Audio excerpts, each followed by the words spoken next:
You can begin.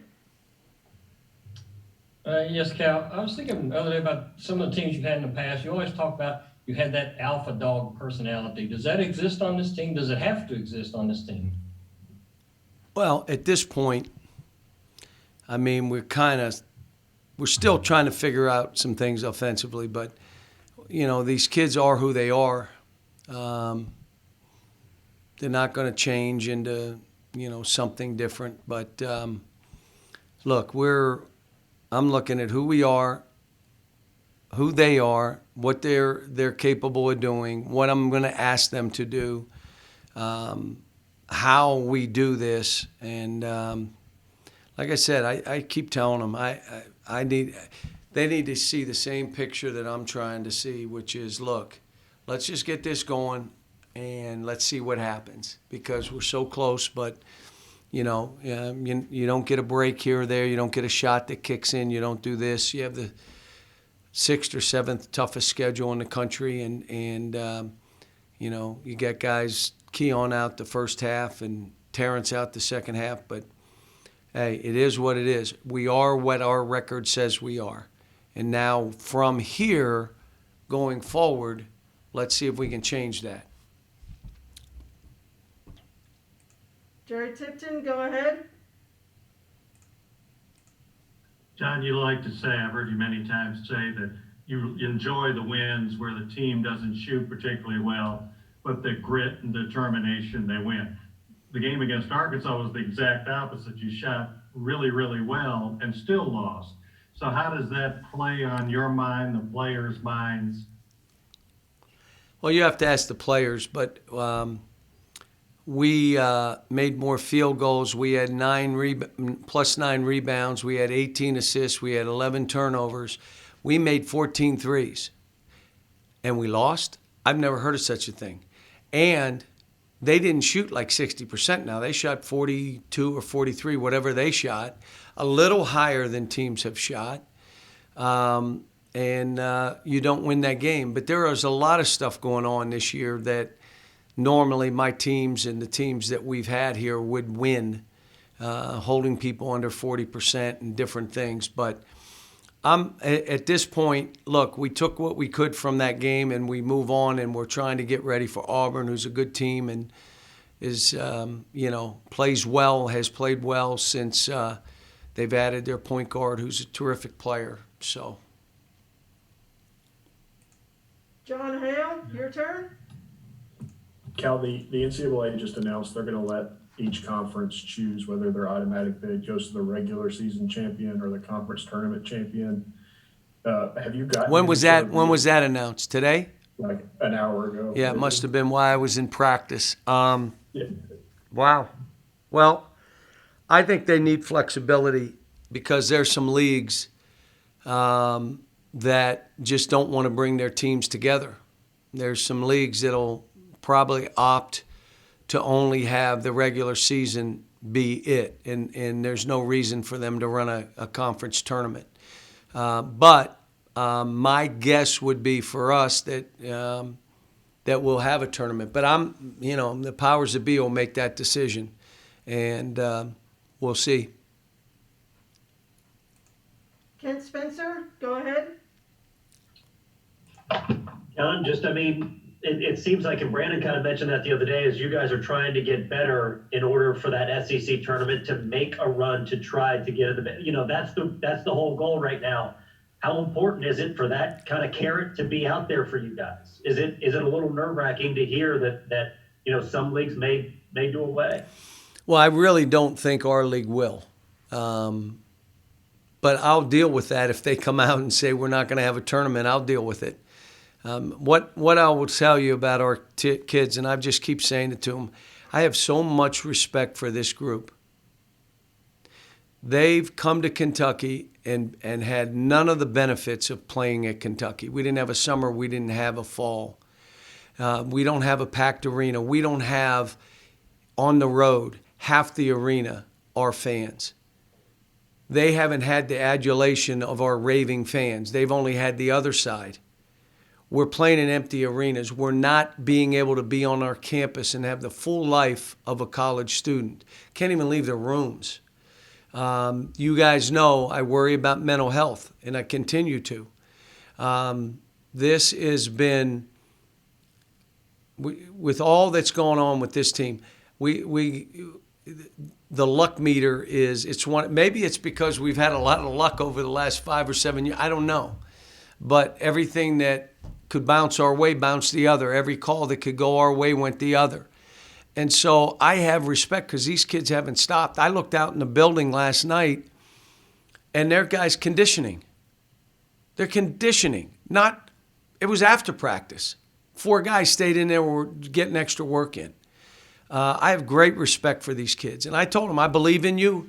We have some flaws in our team, but, we have flaws in the coach. Let me say this, too, because this was the first thing that was asked after the game. What happened on the last play? Well, we walked out, and that's a play that has 2 or 3 different options to it. I told BJ, you get this thing, go shoot a layup. You got a lot of time. But I didn't tell Jacob to throw it to BJ.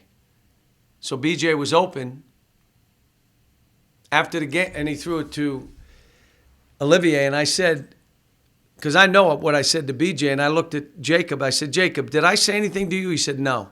Then it's on me. It's on me. And the last play, wish we had it again because I would have been a little more thorough in the timeout, but you can't blame the kids. That was on me. But I come back to all the benefits of coming to Kentucky, not feeling any of it. The downside stuff, what you get, they're feeling that. And it is what it is because of this environment. Who planned on this? No one. But I respect these kids, and I hope they have that chance at the end. But, the league will make that decision. But my guess is our league will have a tournament. That's a guess, though. I don't know that. Dick Gabriel will come to you next. John, it's been a long time since you coached a team with a losing record. I'm wondering, what did you learn from back then that may be helping you now with this team? If anything, is that too long ago? I was 29 years old. I'm 52 now. That was a long time ago. I will say what I'm trying to do is show my response to all this stuff. And I'm not talking about in games. And I want these kids to see when things go bad, what is your response to them? Do you blame? Do you throw people under the bus? Or do you evaluate? Do you take responsibility? Do you keep trying? Do you try new things? Do you block out all the clutter that everybody throws? Because when things aren't going good, it's there. And everybody has an answer. How I want them to see, and I want other people to see the response we have. And I haven't stopped believing, stopped coaching. I'm trying to give them a chance to win every game they play. And I won't stop until they say the season's over. Derek Terry will come to you next. Hey, Cal, I know Oscar has not been here a real long time, but just in the time he has been in practice, is there any, can you notice any kind of impact he's had on Olivier or any of those other big guys? He hasn't practiced with us yet, but when I see him in his body and his toughness I'm like, is there any way, does that transfer rule immediately? Can we do that now? Can he come and play now? But he'll start practicing on Monday. But then, we leave to go to Nashville. But he'll get one day in where we'll get a chance to see where he is. And it'll be good for these kids to have to go against him every day just because of physicality and athleticism and quickness to the ball and all that stuff. Jerry Tipton will come back to you. John, I don't mean this as second guessing, although it may sound that way, but I've been asked this and I don't know the answer. So just for clarification, the last inbounds against Arkansas, the ball goes to Olivier and he brings it up. Was that the plan? Or No, why? no. The play, the first look is to BJ, who was open. The second thing is to Olivier and to our point guard. But BJ was open, and I had told BJ, if you get this thing, you got 3 good dribbles because there's 4 seconds. You got plenty of time. And but I did not tell Jacob. I just said run it. And he passed up on BJ and threw it to Olivier, and that's on me. So, yeah, that play has won 5 games for my teams over the years, 6. It's won, that's why I keep running it. But if a guy's open and you don't throw it to him, what does that mean, Jerry? When you throw it to somebody else, the other guys are not going to be open because you didn't give it to the guy that was open. That means they're all, and that's what kind of happened. But I'm not, no responsibility, that falls right on me. Thank you. John Hale, you can take the last question. Cal, just as a point of clarity, with Terrence's injury, is this something that they just didn't see on the original imaging, or did he re-injure something when he tried to come back and practice? Probably best for me to not respond to the medical side of this, except to tell you again, the doctors, the medical people, he is not to play for 4 weeks, which you and I know what that could mean. He's here. He's doing the physical therapy. He's going to class. He's being a good teammate that way. Could you imagine if you guys were him? Like, we're not even talking about, here's a kid's career flashing before his eyes. Here's a kid that played early, hurt, and tried to bust through it and couldn't. Took the time that he thought could heal, and the doctors look and say, nope, you cannot play, what they saw. Kid and I both cried. I cried too. He had tears coming down his face. I was crying before. He said, what, coach, talk to me, what? Because I couldn't get it out that, you're going to be out with very little possibility that you're going to be able to play for us throughout this year because of the time. So there's been a lot of things this year. But I come back to, for all the things that have happened for me in this program over the years, there's no feeling sorry. Am I at times frustrated we're not winning more and we're not? Yeah. I get frustrated on a missed shot yeah. But look, you know what? We're all thrown in situations, and I've been thrown in this situation. My responsibility are these kids. How do I respond to this where they can learn too? Like, as a leader, when things go bad, how do we deal with this? And me personally, how am I dealing with it? What am I doing? I asked them 2 days ago, tell me how are you dealing with this?